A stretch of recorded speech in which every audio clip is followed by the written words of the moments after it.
రాష్ట్రంలో మొత్తం పోలైన ఓట్లలో 57% మహిళలు ఓట్లు వైసీపీకి సానుకూలంగా వేసి ఉండొచ్చని ఫస్ట్ స్టెప్ సొల్యూషన్ సంస్థ అంచనా వేసింది. 40% ఎన్డీఏ కూటమికి పోలైనట్లు పేర్కొంది.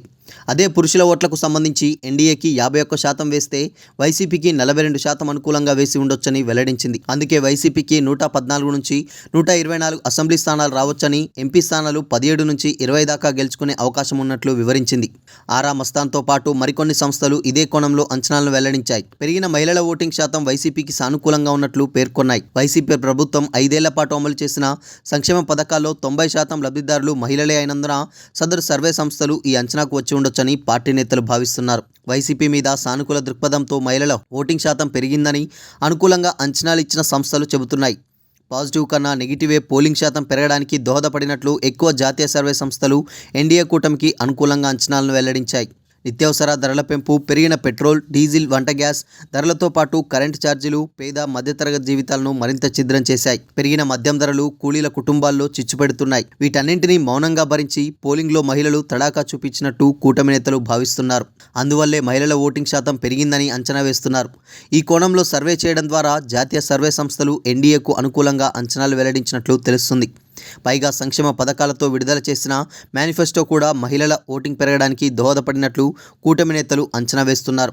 మరోపక్క ఎగ్జిట్ పోల్స్లో మెజార్టీ సంస్థలు తెలుగుదేశం కూటమిదే అధికారమని స్పష్టం చేస్తున్నా అధికార వైసీపీ మాత్రం వాటిని నమ్మడం లేదు, పట్టించుకోవడం లేదు. మేం ఎగ్జిట్ పోల్స్ను నమ్మం, జనం మాకే ఓటేశారంటూ విశాఖలోనే రెండో పర్యాయం ముఖ్యమంత్రిగా వైఎస్ జగన్ ప్రమాణ స్వీకారం చేస్తున్నారంటూ హడావుడి చేస్తున్నారు. ఇందుకోసం ఆంధ్ర విశ్వవిద్యాలయం ఇంజనీరింగ్ కళాశాల సిద్ధం చేస్తున్నట్లు ప్రచారం చేస్తున్నారు. విశాఖకు సుబ్బారెడ్డి ఆదివారం మధ్యాహ్నం వరకు విజయవాడలో ఉన్న ఉత్తరాంధ్ర వైసీపీ ఇన్ఛార్జి, రాజ్యసభ సభ్యుడు వైవి సుబ్బారెడ్డి రాత్రి హడావుడిగా విశాఖ వచ్చేశారు. ముఖ్యమంత్రి జగన్ ఆదేశాలతోనే ప్రమాణ స్వీకార ఏర్పాట్లను పర్యవేక్షించేందుకే ఆయన విశాఖ వచ్చారని పార్టీ నేతలు చెప్పుకుంటున్నారు. విశాఖ వచ్చిన వైసీ సుబ్బారెడ్డి తమకు ఎగ్జిట్ పోల్స్తో సంబంధం లేదని, ప్రజలపై అపార నమ్మకం ఉందని చెప్పారు. సంక్షేమ కార్యక్రమాలే వైసీపీని మళ్లీ గెలిపించబోతున్నాయని, ఏ తుఫాను, సునామీ లేదని ప్రజలు ప్రశాంతంగా ఓటు వేశారని చెప్పుకొచ్చారు. ఈ ఎగ్జిట్ పోల్స్ను పరిగణంలోకి తీసుకోవాల్సిన అవసరం లేదని ఆయన కొట్టిపారేశారు. ఆంధ్ర విశ్వవిద్యాలయం ఇంజనీరింగ్ కళాశాల గ్రౌండ్లో గత కొద్ది నెలలుగా మట్టి నింపే పనులు జరుగుతున్నాయి. వైసీపీకి చెందిన Visakha MP MVV Satyanarayana, YCP నేతలు నిర్మిస్తున్న బహుళ అంతస్తుల భవనాలు పునాదుల కోసం తవ్విగా వచ్చిన మట్టి, రాళ్లను నిబంధనలకు విరుద్ధంగా ఏయూ మైదానంలో పడేస్తున్నారు. ఏయూ మైదానాన్ని డంపింగ్ యార్డ్గా మార్చిన వీసీ ప్రసాద్ రెడ్డి, రిజిస్ట్రార్ స్టీఫెన్లో ప్రతిఫలంగా కోట్లలో లబ్ధి పొందుతున్నారని కూటమి పక్షాలు ఆరోపించాయి.